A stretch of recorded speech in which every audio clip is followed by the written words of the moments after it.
Studio Khagaria. Singing by Karan Johar.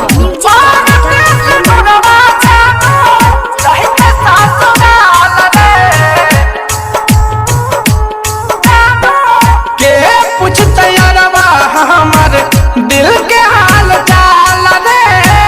के पूछता यारवा हमर दिल के हाल चाल रे परदेस ढूंढवा जानू जहित ससुराल रे के पूछता यारवा हमर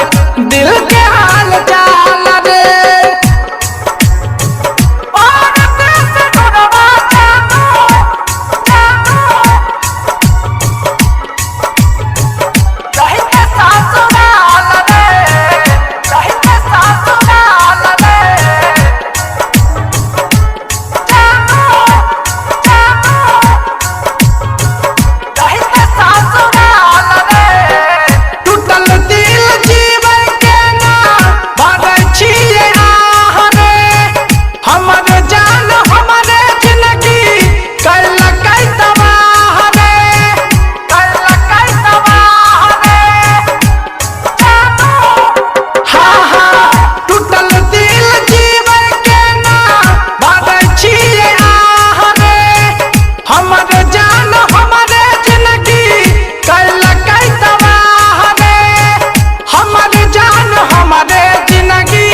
कैला तबाह रे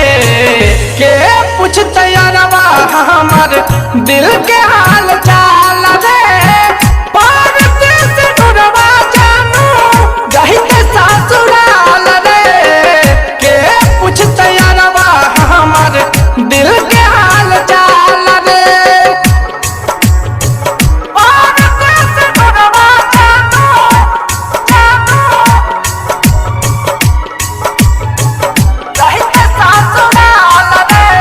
म्यूजिक डायरेक्टर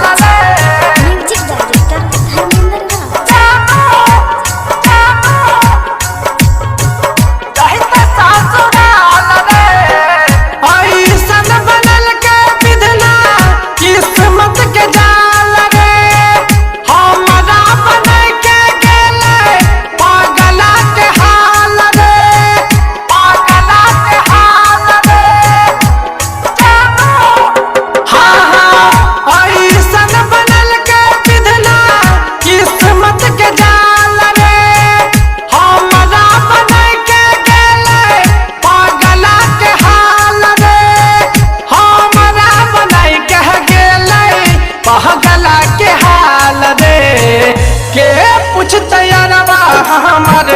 दिल के हाल चाल रे परदेस ढूंढवा जानू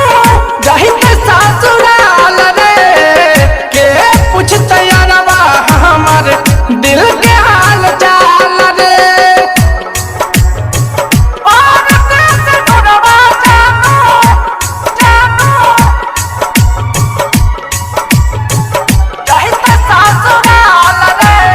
म्यूजिक डायरेक्टर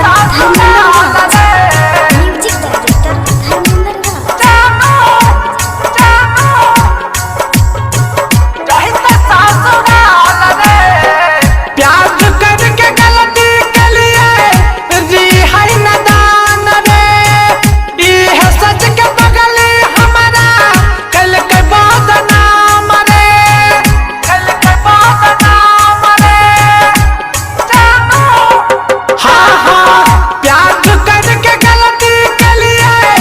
रिहाई न दान रे इह सच के बगली हमारा कल के बाद नाम रे इह सच के बगली हमारा कल के बाद नाम रे के पूछता यारवा हमर दिल के हाल